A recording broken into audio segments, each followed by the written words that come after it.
Dear Excellencies, can I ask everyone to take a seat, please? We will shortly be starting the third session of this conference. The moderator for this conference is Professor Massimo Barra, member of the Standing Commission of the Red Cross and Red Crescent Movement in Geneva. Could I please also remind very kindly the speakers to try to speak a little bit more slowly so that we can make the job of the translator just a little bit easier as well. So whenever we're ready, please join me in welcoming the speakers for the third session of the conference. So can we start? We can start. Well, my name is Massimo Barra. I am Italian. I am a medical doctor, and I was a normal medical doctor in the morning, working in an hospital, and a normal medical doctor in the afternoon, working in a drug user center. And since the age of 8, I was volunteer in the Red Cross.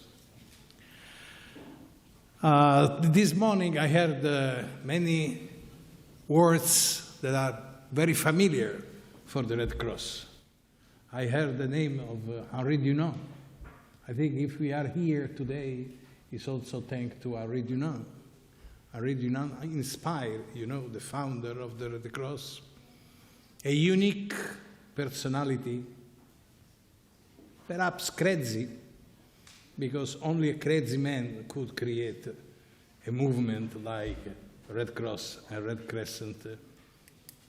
He spoke about humanity in the battlefield, and finally create this great movement inspired by 7 fundamental principles.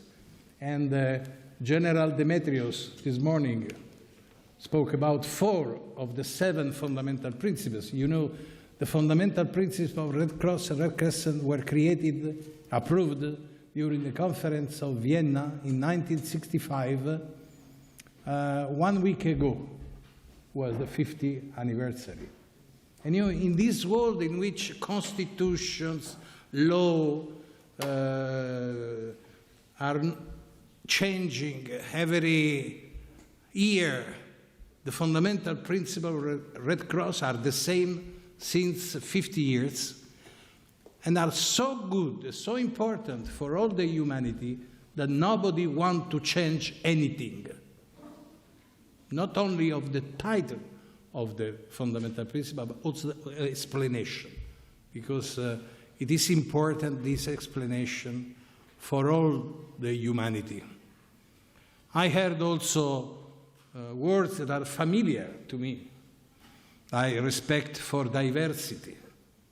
Our young people in Red Cross says diversity has no options. Diversity is a gift of life. Diversity is our best option. And the respect of diversity is at the basis of all our work. And I heard about dialogue. Dialogue at any level, always, in any circumstances, for everybody. We have a round table here. We are only 3 because of problem of visa for 1 person and problem of health for Dr. Chneity, my friend, and all the volunteers as me in the Tunisian Red Crescent. So let me introduce the speakers during this session that we shall focus on the humanitarian dialogue international concept. Dr. Dimianos Kattar, former Minister of Finance in Lebanon, and a well-known advisor on strategic issues. And for me, it's important that he was also a volunteer of Lebanese Red Cross. The Lebanese Red Cross is the only national society in Arabic countries that is a Red Cross and not a Red Crescent. What does it mean? Nothing. Because the cross, the crescent, have no religious, meanings. And Red Cross and Red Crescent are members of the same families, are sister society, and I can assure you, after so many years in the movement, there is no difference between Red Cross and Red Crescent when we meet, when we speak, when we take positions. You cannot understand who is from Red Cross and who is from Red Crescent. I think this is an example for all the humanity. And Professor Nasser Zeidan, professor of international law in the Lebanese University. But before giving the panelists the floor, allow me to offer some reflections from my own point of view. The first thing to say about the International Red Cross and Red Crescent and humanitarian dialogue is that it is fundamental to who we are and what we do. Our principal stance of active neutrality, impartiality, and independence is a choice. We have made that choice because it is only through fostering trust in who we are, what we do, and how we behave that we can secure access to those who need our help. Our origins on the battlefield taught us that we need to speak to those who fight one another if they are to allow us come to the aid of the wounded. We have taken that insight into all we do and have done over the past 150 years. And as we have expanded our fields of activity to encompass response to accidents and disaster, care for refugees and displaced people, offering health services and advice, or supporting community development. All of this has come about as a result of dialogue with those involved. Dialogue is in our daily life a positive experience.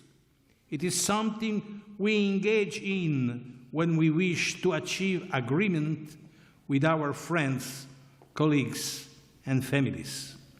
When we discuss humanitarian dialogue, we are moving into a different terrain. Humanitarian action almost always takes place in situations which are difficult, tense, and often conflictual, even outside actual, terrible, war-like context. And of course, even more so in armed conflicts. In these situations, we have to speak to people and parties we would not like to be associated with under normal circumstances. Let me mention a couple of examples.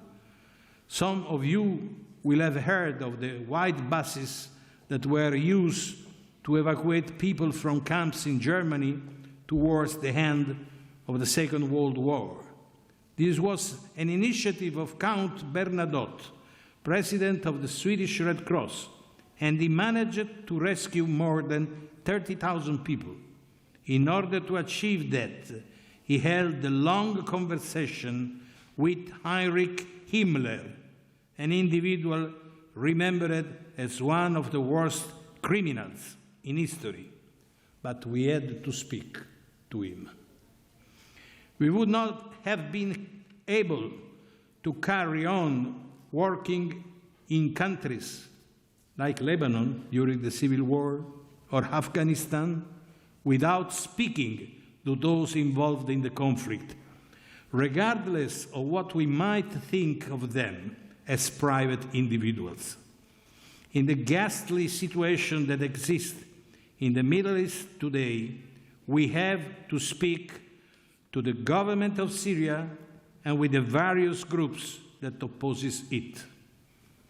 Secondly, to expand a little, humanitarian dialogue is indispensable also outside classical conflict situations.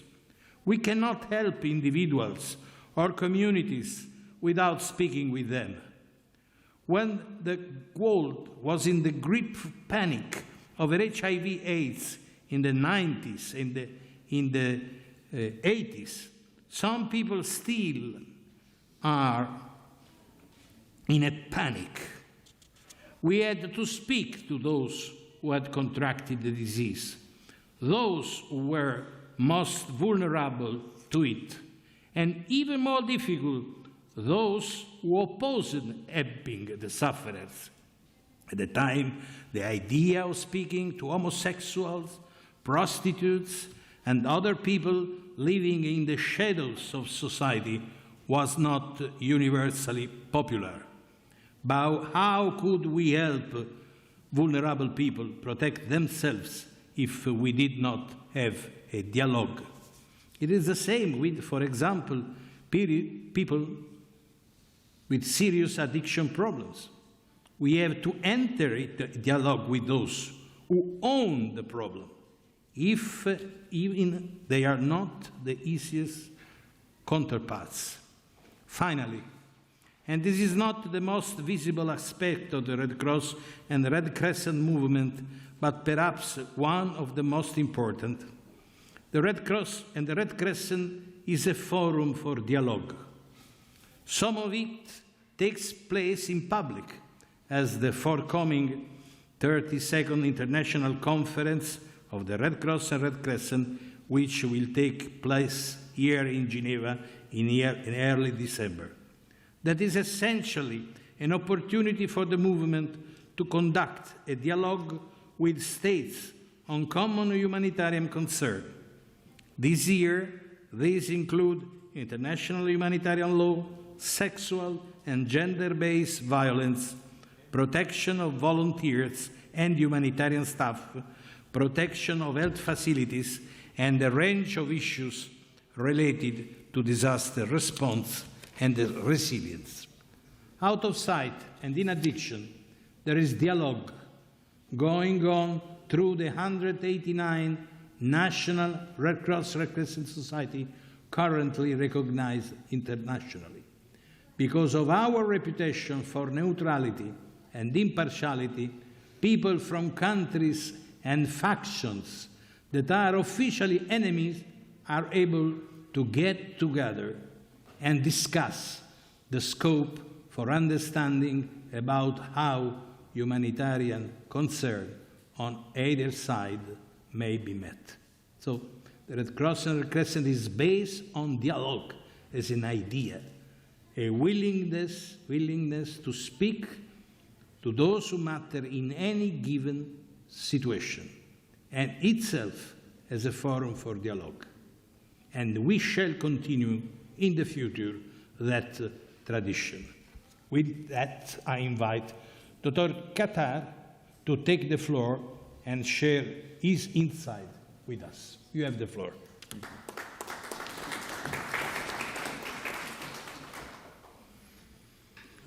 Good afternoon, Excellencies, ladies and gentlemen.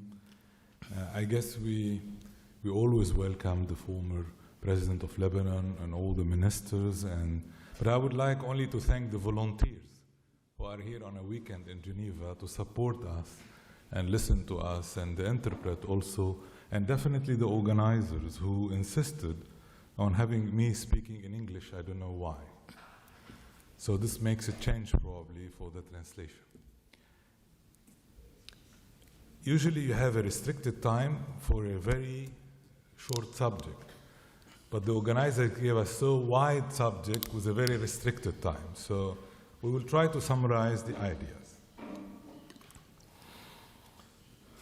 I will link the economy to the dialogue. This was what I was asked to do as the international development and the dialogue, the title of my intervention. Then I will try to highlight how the international development is in a major trouble because of the shift in the world economy.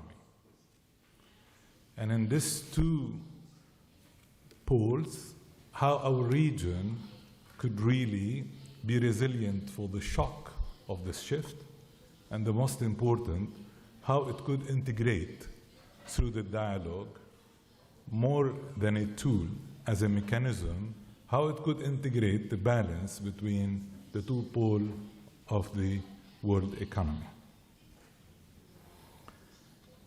It's very difficult to speak about international development before giving the 4 themes strategically dominating international development. The first one is the economic well-being, the human development, resilience and recovery from emergencies, governance, security, and striving for peace. In my short timing, I will only focus on one element, which is the economic well-being. The difference between the humanitarian action and the international development, according to my experience and understanding, is that in international development, the players use negotiation methods and not dialogue. While on the humanitarian side, we need to use more dialogue than negotiation techniques. And what's the difference? During the international development, we have to manage conflicts, and then we have to manage differences in interest. While on the dialogue side, we need to manage differences in belongings. And it's a totally different ballgame. Experience has shown that there will be no development without an economic growth. And the problem we're having is that the economic growth generates wealth that is not distributed equally.